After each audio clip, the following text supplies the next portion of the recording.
Então, vamos lá, né? Lipídios.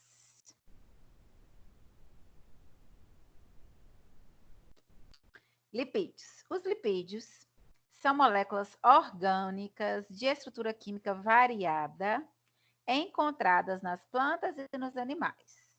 São insolúveis em água, né? Aquele velho ditado, água e óleo não se misturam, né? Lipídios são insolúveis em água.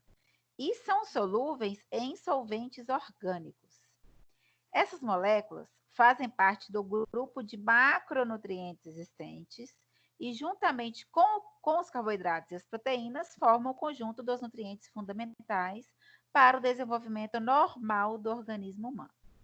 Fornecem 9 quilocalorias por grama, desempenham diversas funções importantes no organismo humano e são armazenados sob forma de triacilgliceróis nos adipócitos.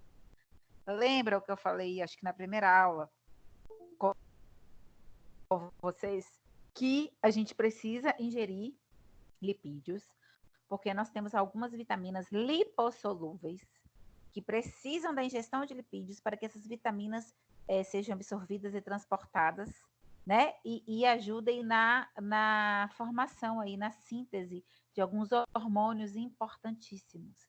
Então, a gente jamais deve calcular uma dieta com zero gordura, com zero lipídio, não pode, porque se for por um tempo muito longo dessa falta de consumo de lipídios, vai gerar uma falta generalizada dessas vitaminas lipossolúveis que vão deixar de produzir, de sintetizar certos hormônios que por um longo prazo, né, uma dieta de vários meses, por exemplo, sem consumo de lipídio, vai levar ao surgimento de muitas patologias. E isso é muito sério, né? Então, jamais a gente vai poder calcular uma dieta com zero gordura. O que a gente vai fazer? Prestar atenção no tipo de gordura que a gente está fornecendo para o nosso paciente, né? Sempre as gorduras consideradas boas, porque a gente não pode, é errado ficar falando gordura ruim e gordura boa. Mas assim, para o seu paciente até entender na hora que você estiver explicando, você pode usar esse termo, mas ele não é usual, ele não é correto, gordura boa, gordura ruim. Só que a gente vai priorizar o quê? O que seriam as gorduras boas? As gorduras provenientes do peixe, né? Ômega 3, do azeite extra virgem, das castanhas, do amendoim, do coco, né? São as gorduras naturais, as gorduras que vêm da natureza e não as gorduras sintetizadas, as que o nosso corpo não reconhece, as que o nosso corpo não consegue digerir, que vão levar ao aumento da dislipidemia, né? Aumento do colesterol sanguíneo, que vão acarretar a formação de ateromas, que vão levar ao entupimento das veias, que podem causar um AVC, um infarto, né? Uma cirurgia de urgência do coração, uma ponte safena, enfim, o excesso de consumo de alimentos que contenham esse lipídio, principalmente o lipídio sintético, né, que não vem da natureza em excesso, que pode levar ao acúmulo na corrente sanguínea e nas artérias. Então, a gente tem que ter muito cuidado. Não é lipídio bom, lipídio ruim, pode, não pode, não pode nenhum. Não, tudo vai depender da quantidade. Que é igual quando as pessoas falam assim, tem que usar óleo de coco para cozinhar. Ah, não, tem que usar banha de porco para cozinhar. Ah, não, eu ouvi falar que o bom mesmo é usar o azeite para cozinhar. Gente, tudo vai ser bom ou vai ser ruim. Tudo depende da quantidade. Não adianta você comprar banho de porco ou comprar o azeite mais caro do mundo ou comprar o óleo de coco mais caro do mundo, se você vai fazer uma comida carregada desse óleo de coco. Fora a caloria, né? Que é 9 calorias por grama, vai estar engordando de qualquer jeito. Você está ingerindo em excesso, então vai fazer mal. Então, tudo depende da quantidade, e principalmente o lipídio, a gente tem que ter muito cuidado com a quantidade. É o mínimo possível para fazer, para preparar o alimento. Então, vamos lá. Excluindo-se casos de doenças que requerem a restrição desse nutriente, para a população saudável, a dieta deve conter uma proporção de gordura conforme preconizado na ingestão dietética de referência.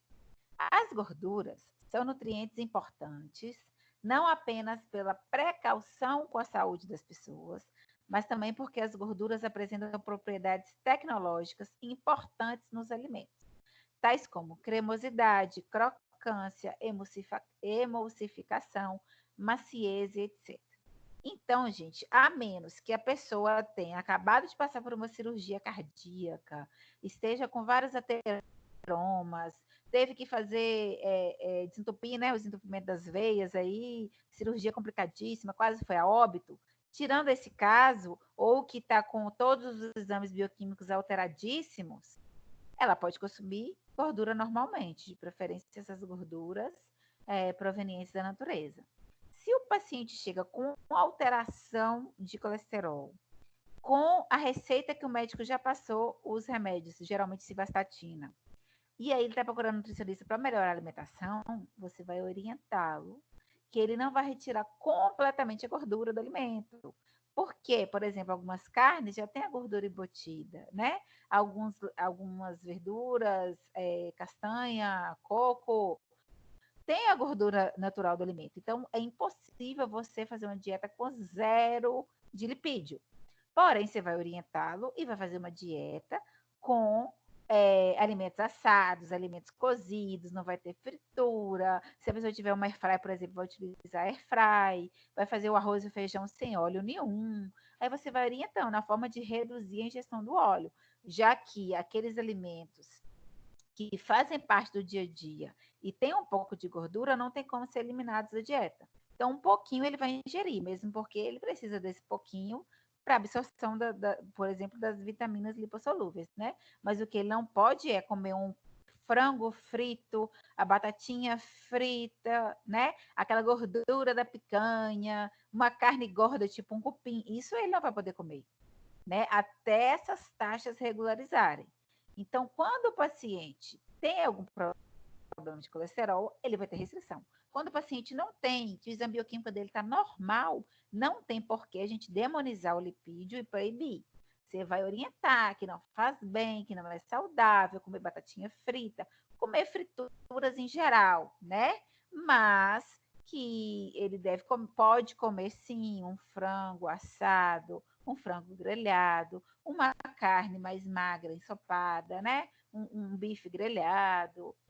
Você vai orientar. Uma das formas é a gente diminuir o consumo de lipídios, principalmente na forma de cozinhar esse alimento. Mas não retirar 100%, que é impossível, não tem como, ok? Digestão. Após ingeridos os alimentos que contêm gordura, o processo de digestão é iniciado para que tenhamos ácidos graxos e monoglicerídeos livres para absorção. O processo de digestão das gorduras acontece no intestino delgado, no qual temos a ação da colecistoquinina, que promove a ativação da bile, que por sua vez promove a emulsificação das substâncias lipídicas. Há também a lipase pancreática, a fosfolipase e a colesterol-esterase, que são enzimas que atuam na clivagem desses triacilgliceróis da dieta em ácidos graxos e monoglicerídeos. Então, gente, depois que a gente mastigou, que chegou no estômago, só começa a digestão realmente no intestino, ok? No intestino delgado, com a liberação e ativação dessa substância.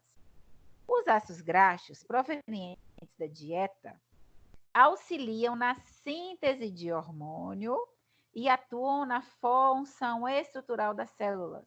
São consideradas isolantes térmicos, contribuem para a manutenção da temperatura corporal e fornecem energia a partir da síntese de ATP, adenosina trifosfato.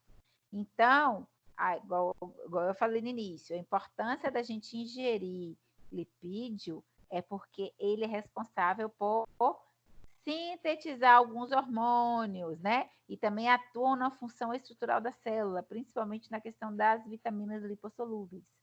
Então, a gente não deve excluir da dieta a ingestão de lipídios.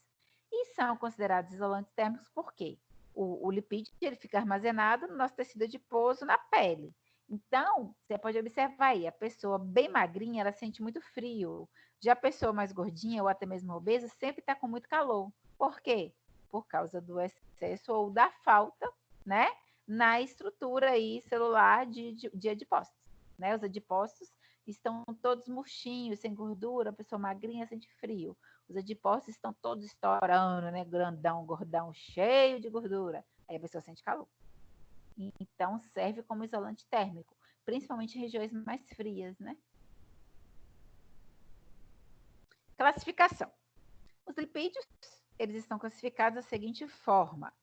Ácidos graxos, que são compostos que possuem uma estrutura ácido carboxílico em cadeia alifática, se subdividem em saturados e insaturados, né? Ácidos graxos saturados e ácidos graxos insaturados. E os fosfolipídios apresentam função estrutural na membrana plasmática, que é essa figura aí, ó, que é a figura 2.8 do livro de vocês. Temos os esfingolipídios, que apresentam função estrutural, estão presentes no sistema nervoso central. Esteróis, que são encontrados em plantas, né, o fitoesterol, e em animais, o colesterol, e é o principal esterol encontrado. Os acilgliceróis, que são as moléculas que estão ligadas a ácidos graxos, formando monoacilgliceróis, diacilgliceróis e triacilgliceróis, sendo o último o mais comumente encontrado em alimentos. E as ceras, que podem ser provenientes de fonte animal, né, a cera de abelha, e fonte vegetal, cera de carnaúba. Então, nós temos essa classificação dos lipídios. Gorduras saturadas e gorduras insaturadas, né? Tão conhecidas, tão faladas, mas nem sempre as pessoas sabem realmente o significado e a diferença de uma e de outra. Então, vamos lá. As gorduras saturadas, que contêm ácidos graxos de cadeia longa, são sólidas à temperatura ambiente, mais ou menos 25 graus, como é o caso da gordura da carne. Já as gorduras insaturadas, que contêm duplas ligações, são mais líquidas, os óleos vegetais, por exemplo, né? A temperatura ambiente. O óleo de coco contém gordura saturada, mas, no entanto, ela é semilíquida em temperatura ambiente, devido a quantidades maiores de ácidos graxos de cadeia curta. Então, para vocês lembrarem, só lembrar, gordura saturada é aquela gordura que fica sólida, manteiga, margarina, banha de porco, gordura hidrogenada, né? São gorduras saturadas, que elas estão sólidas. Já as insaturadas são os óleos, azeites, né? Que estão líquidas à temperatura ambiente. Então, saturada, insaturada. Aí as pessoas fazem essa ligação de que saturada é a ruim, a que faz mal, que é a da manteiga, da margarina e da banha. E a boa é insaturada, que é do azeite. Então, as pessoas fazem essa ligação. Só que ela não está completamente correta, né? Porque, igual eu falei, vai depender da quantidade. Não adianta a gordura ser boa, ser considerada gordura boa, gordura insaturada, mas se a pessoa consome aí 1 litro de azeite por semana, né? Então, não está adiantando. Tudo vai depender da quantidade. Ok? Tá dando para entender? Querem perguntar alguma coisa?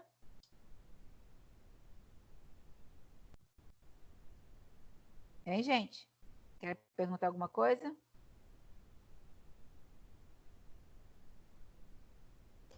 Não, tudo certo.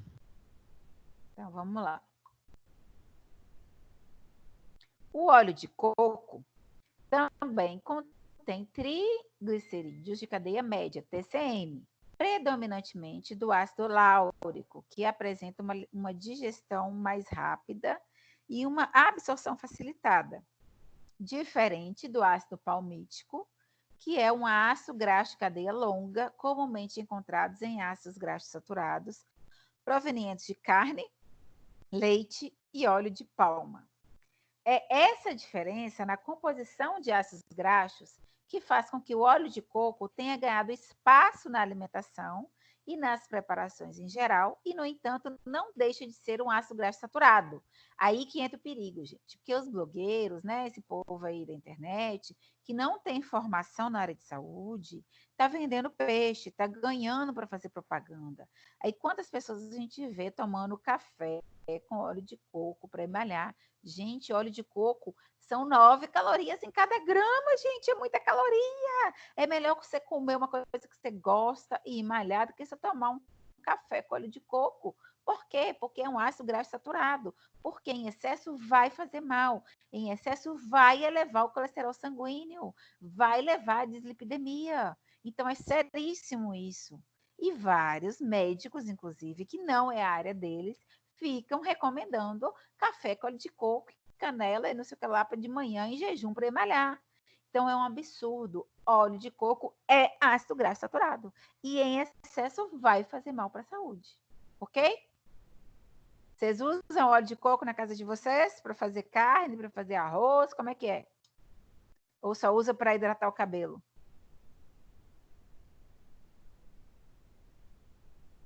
Vocês sabem que ele é um ótimo hidratante de cabelo? Agora na quarentena, ó, pode passar e ficar o dia todo com ele no cabelo, que fica maravilhoso o cabelo. Já testaram? Eu já usei no cabelo. Pois é, só presta para usar no cabelo. E também ele é ótimo para tirar maquiagem. Tira melhor que muitos Eu já usei demaquilantes também como aí. hidratante de pele. Ele é ótimo. Agora, para consumo, não. Para consumo, só se for aquela receita, por exemplo, de um bolo, de alguma coisa doce. Aí você pode usar o óleo de coco no lugar do óleo de soja ou no lugar da manteiga? Pode. Agora, para ficar fazendo comida todo dia ou para colocar no café, é um absurdo. Não tem fundamento. Ok? Ok. O que é recomendado pela Sociedade Brasileira de Cardiologia é o uso do óleo de soja com moderação. Não tem por que pagar caro no óleo como que o povo paga? Óleo de girassol, óleo de milho, Óleo de canola.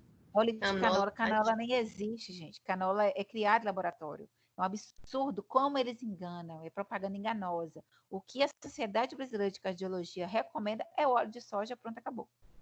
Em quantidades Gente, pequenas. tô chocada. Eu achei que óleo de coco fosse tudo. Então, eu falo, é tudo para o cabelo, é tudo para a pele. Se você estiver fazendo ali uma panquequinha, quiser usar um pouquinho, mas tomar puro igual o povo está tomando é um absurdo. Daqui a pouco você vai Mas ver aí o questão tanto de de doenças nutrientes, crônicas. ele é melhor do que o óleo de soja, por exemplo? Como? Em questão de nutrientes, ele é melhor do que o óleo de soja? Ou não? Não, ele é óleo do mesmo jeito, não tem nutriente a mais, não, que é igual aquela questão do sal do Himalaia. A quantidade que a gente usa é tão pouca, ou pelo menos que deveria utilizar é tão pouca, que não vai fazer diferença. Porque se você parar para pensar, você vai fazer uma comida aí para 5 pessoas, né? Um arroz para 5 pessoas. Você vai usar menos de meia colher de óleo para você torrar esse arroz. E aí você não vai comer esse arroz sozinha, vai ser dividido por 5 pessoas. Então a quantidade que você ingere é muito pouco. Não vai influenciar em questão nutricional. Só em questão calórica, se você for comer aquela comida nadando na gordura, muita fritura, batatinha frita com frango frito, né? Tem pessoas que vão em restaurante que pega até o salgadinho frito, né? Alguns restaurantes têm lá coxinha, bolinha de queijo, aipim frito, torresmo. Aí sim, você está ingerindo um excesso de gordura que vai te fazer mal. Agora, uma comida caseira, que utiliza o mínimo de óleo de soja, né, possível ali só mesmo para torrar o alho, não vai fazer mal. Não vai. O que não pode é aquele excesso. Tanto, gente, que a primeira pergunta que a gente faz na consulta é: quantas pessoas comem na sua casa todo dia? Ah, 2, 4, 5. E na compra do mês, você compra quantas latas de óleo? Por quê? O que é recomendado pela literatura é que seja consumido no máximo, presta atenção, no máximo, meia lata de óleo por pessoa por mês. Então, numa casa que tem 4 pessoas, pai, mãe e 2 filhos, que todo mundo almoça todo dia em casa, é para comprar só 2 latas de óleo e tem que durar o mês todo. Vocês têm noção disso? Aí a maioria das pessoas compram 5 latas, 6 latas, não dá. No final do mês tem que comprar outra. Por quê? Faz fritura todo dia. Ah, porque meu marido só come carne frita. Ah, porque meu filho só gosta de linguiça frita. Aí pega uma linguiça que já tem aquele tão de toicinho frita, que quando você bota para assar, se assusta com o tanto de gordura que sai no tabuleiro, né? Você, por exemplo, um frango, gente, uma coxa, uma sobrecoxa, com pele. Se você colocar para assar, sai muita gordura. Imagina fritar aquilo, gente, nadando no óleo. Então, assim, as pessoas consomem muito óleo em excesso. É isso que faz mal. É o excesso que faz mal. Ok? Perguntas?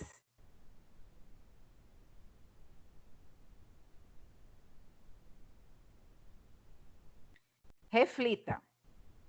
Pensando nos ácidos graxos e entendendo como eles se apresentam nos alimentos, o que seria melhor consumir? Manteiga ou margarina? E aí?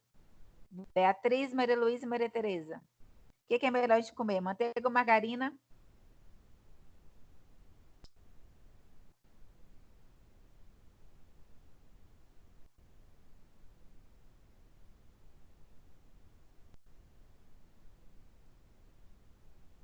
Hein, gente?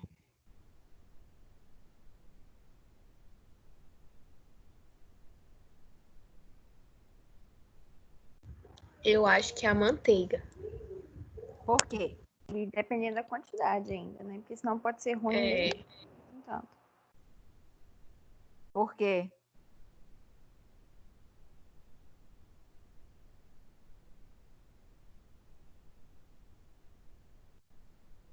Hein, gente? Por que manteiga é melhor que margarina?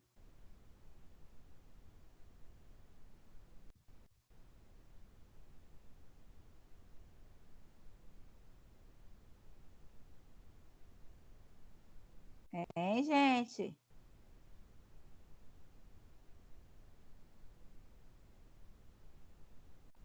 eu acho que, assim, é porque a margarina, ela sofre aqueles negócios lá de hidrogenação. Nem sei o nome direito. É gordura hidrogenada, né? Que eles colocam mais hidrogênio e tal.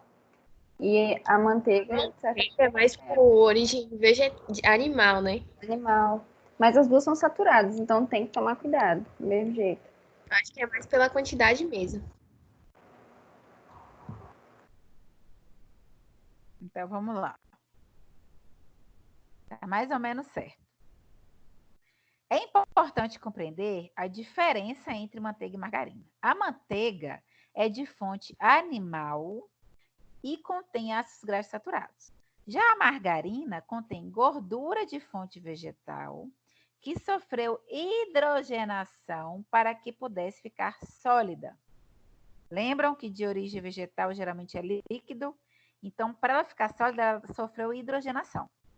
Os dois tipos de gordura podem interferir negativamente nas concentrações plasmáticas de lipídios no organismo humano. Então, as duas devem ser consumidas com moderação.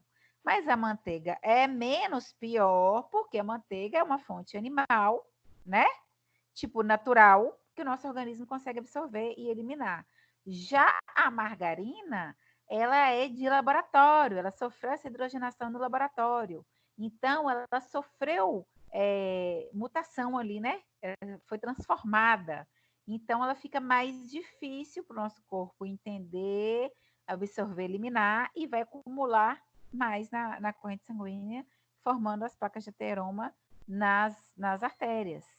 Então, na verdade, não deveria nem existir margarina, né? E a manteiga em si é o quê? É a nata do leite que foi batida, que virou manteiga. Então, ela é natural. Deve ser consumida com moderação, mas a manteiga é melhor. Nos rótulos desses produtos, é possível observar que as margarinas apresentam nas embalagens a informação de 25% ou de 80% de lipídios provenientes de gorduras hidrogenadas, com adição de hidrogênios, ou esterificadas, que foi reorganização dos ácidos graxos nas moléculas de triacilgliceróis, enquanto que as manteigas são provenientes da nata do leite de vaca, oriundo de fonte saturada. Então, a manteiga é melhor, porque a manteiga é de origem animal e pronto, é da natureza, não teve transformação. Já a margarina, ela pode ter até 80% de gordura hidrogenada. Então, ela faz muito mais mal por conta disso, ok? Aí, antigamente, tinha aquelas propagandas de margarina, a Becel faz bem pro coração, e a manteiga que era demonizada, que era igual a questão do ovo. Agora não, agora já sabe que com moderação é muito melhor a manteiga do que a margarina, que a margarina realmente é veneno, né? Não deveria nem existir mais margarina no mercado. Ok? Deu para entender? Ok, deu sim. Assimile. Quando o óleo ou gorduras são aquecidos, há uma degradação dos compostos e a oxidação dos lipídios. Quando atinge o ponto de fusão, um dos compostos formados é a acroleína, composto altamente tóxico ao organismo humano. Essa é uma das causas que justificam não reutilizar óleo de fritura. Então, gente, a acroleína é um composto altamente tóxico e cancerígeno, né? Então, geralmente, nessas fritadeiras de restaurante, de pastelaria, aquele óleo vai ficando escuro, escuro, escuro, né? Soltando uma espuma que já era para ser trocada há muito tempo, só que eles não trocam, eles só vão acrescentando mais óleo. Então, aquilo ali é um perigo, né? Se todo mundo soubesse, ninguém consumia fritura na rua. Porque por um vidro de óleo custar em média aí de R$ 4, as pessoas não fazem uma fritura e jogam fora, né? Elas ficam reaproveitando, reaproveitando. Então, a cada temperatura alta que aquele óleo atingiu, né? Aquele ponto de fusão que aquele óleo atingiu, ele vai formando cada vez mais acroleína, que vai o quê? Ficar nesse alimento que a gente vai consumir. Então, o correto em restaurante é fazer a fritura ali do almoço, descartar aquele óleo, higienizar a fritadeira para amanhã. E não ficar aquele óleo a semana toda sendo utilizado, igual infelizmente acontece. Ok? Então, não esqueça esse nome, acroleína.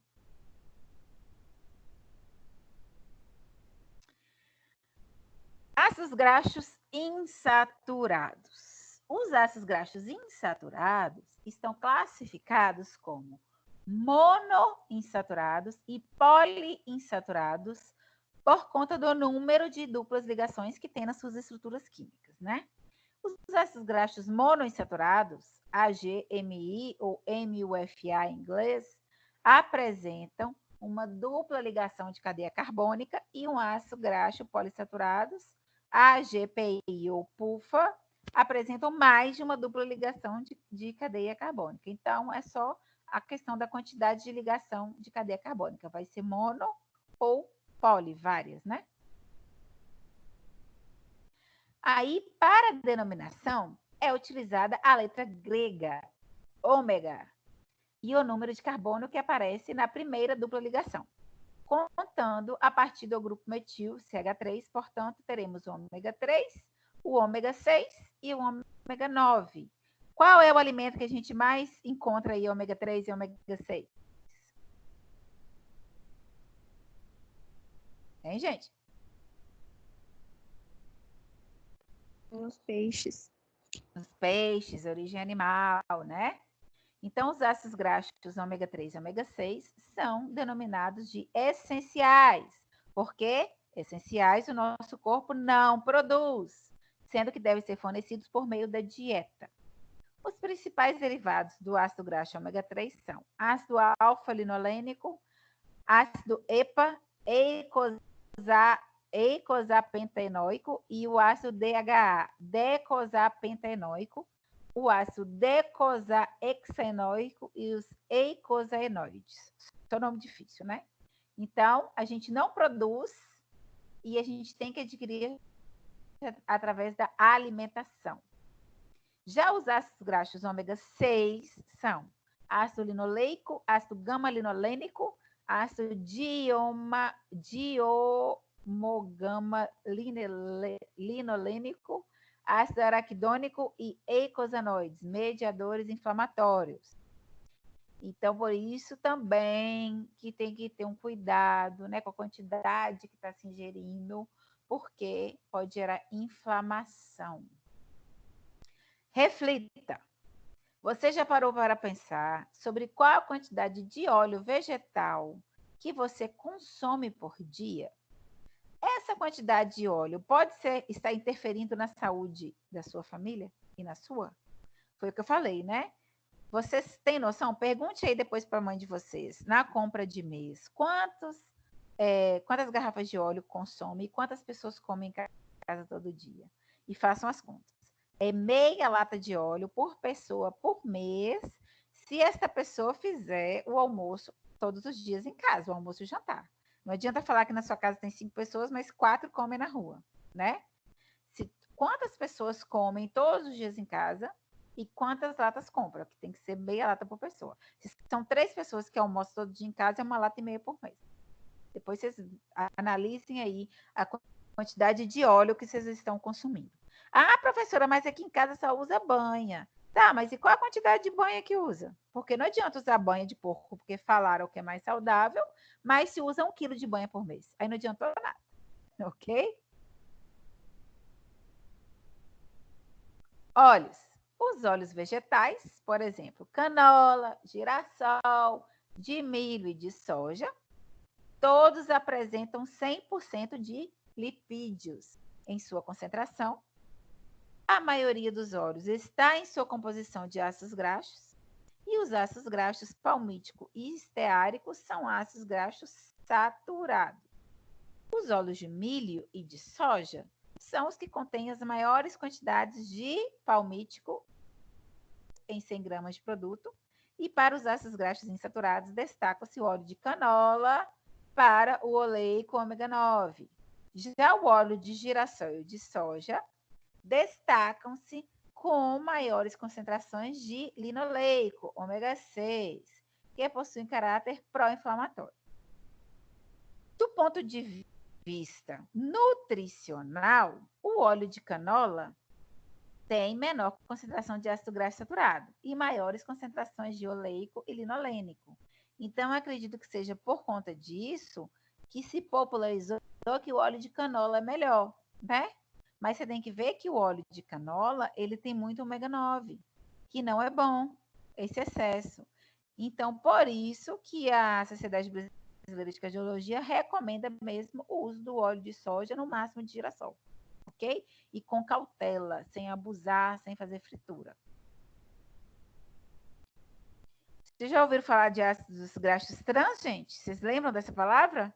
Ou não é da época de vocês? Ácidos graxos trans. Lembram disso? Gordura trans? Ou nunca ouviram falar?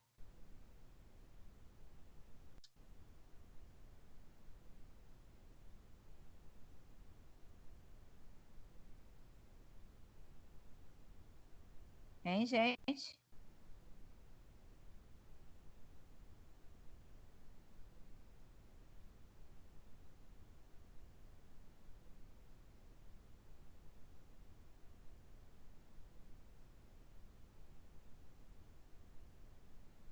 Hein, gente? Vocês estão aí? Já ouviram falar em gordura trans? Eu já ouvi. Eu acho que já ouvi. Então, os ácidos graxos trans são isômeros de ácidos graxos insaturados. Isso ocorre com óleos vegetais com a hidrogenação, né, do ar íons de hidrogênio. Essa reação modifica o óleo vegetal de líquido para o sólido, tornando-os mais estável. A finalidade é a utilização em produtos industrializados, o aumento do tempo de prateleira e a consistência dos produtos, deixando-os mais crocantes, onde biscoito, salgadinho, né? Fica crocante, gordura trans.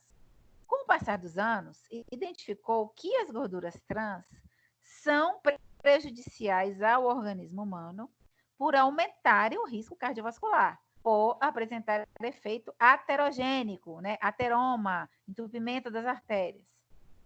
A alternativa tecnológica para não inserir gordura trans nos alimentos foi a esterificação das gorduras. Então, hoje em dia, não pode mais usar gordura trans. Vocês podem até ver algumas propagandas que falam livre de gordura trans. É porque hoje está proibido, não pode mais, né? Teve que substituir por essa esterificação aí das gorduras. perfil lipídico, né? Quando a gente faz o exame de sangue para analisar como é que está o nosso colesterol, é o perfil lipídico, HDL, LDL, VLDL, é o que a gente analisa.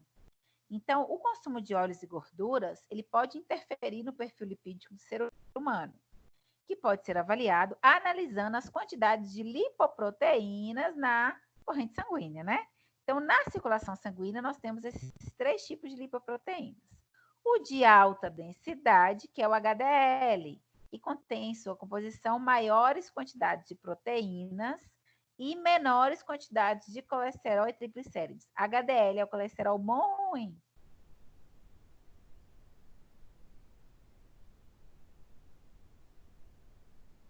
Hein, gente?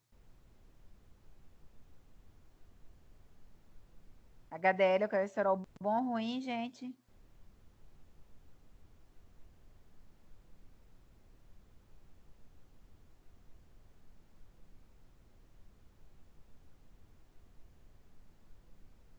Hello, vocês estão aí? Vocês 3? Eu nunca lembro, eu confundo toda vez.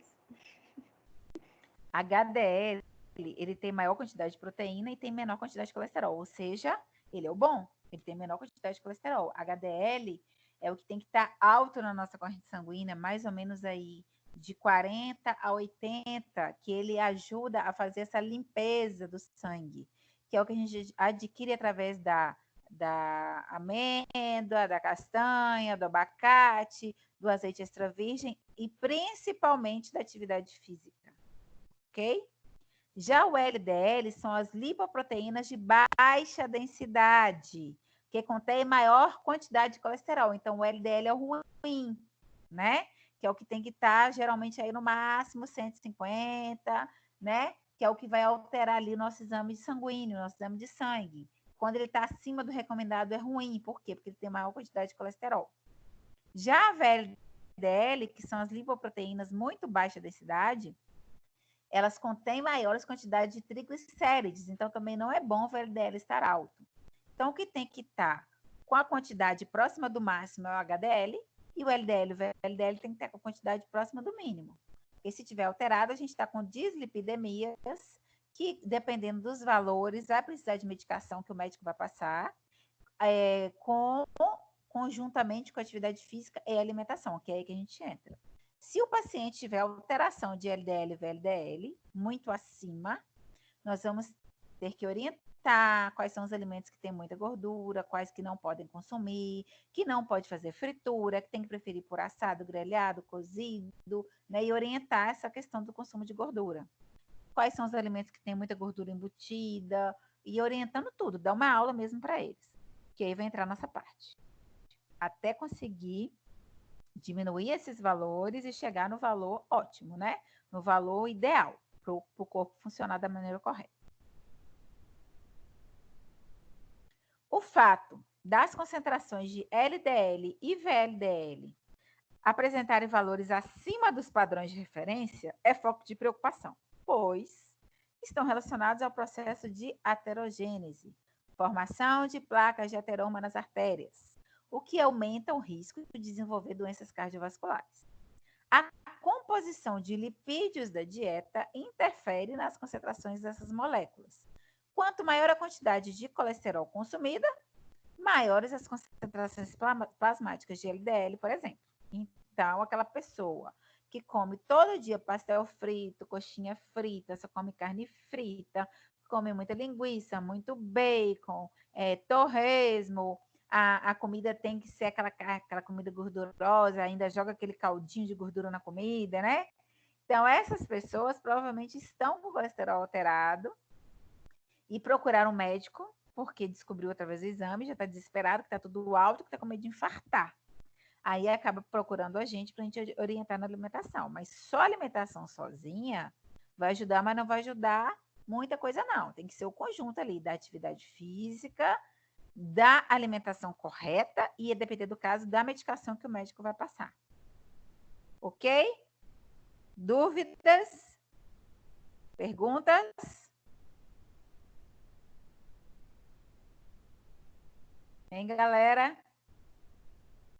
Não, tá ok. Não. Ok? Então, vou postar a gravação da aula e vou postar outra atividade também para a quarta que vem, dia 15. Ó. Essa outra atividade valendo 300 pontos, que a gente vai finalizar os 1000 pontos de atividade, né? Que vai ser o quê? Vocês vão procurar reportagem na internet antiga que aborde o uso da gordura trans e reportagens mais novas demonstrando os malefícios das gorduras trans. A linha de raciocínio que eu quero de vocês é que vocês vão perceber aí a revolução, né? A relação da evolução das pesquisas científicas que descobriu que a gordura trans fazia mal, né? E o que a saúde resolveu. Por que proibiu? Por que substituiu? Por que não pode mais? Aí depois que vocês pesquisarem bastante reportagens aí, vocês vão explicar o que mudou e se mudou, né? Para melhorar a saúde, ou se foi só uma questão econômica, o que aconteceu? Por que teve essa mudança? Depois que vocês fizerem isso, vocês vão buscar artigos que abordem ácidos graxos ômegas, ômega 3, ômega 6 e ômega 9, né? E como é feita essa determinação das gorduras. E após a leitura, vocês vão redigir um textinho explicando como é feita essa determinação. Como que é denominado tal alimento tem ômega 3, tal alimento tem ômega 6 e tal alimento tem ômega 9. Como que é isso? Vocês vão pesquisar e vão fazer um textinho. Eu vou publicar lá como atividade pós-aula na aula 5, a de carboidrato, e como atividade pós-aula na aula 6, essa de lipídio, naquela forma lá de vocês postarem lá mesmo na resposta, a resposta lá mesmo no AVA, ok? Não precisa de mandar por mensagem, nem por e-mail. E aquela questão que fica vermelhinho, que fica com a exclamação, não tem problema. Não interfere na nota de vocês, ok? Perguntas? Dúvidas? Podemos encerrar? Podemos. Então, tá bom. Bom, então vou parar a gravação aqui.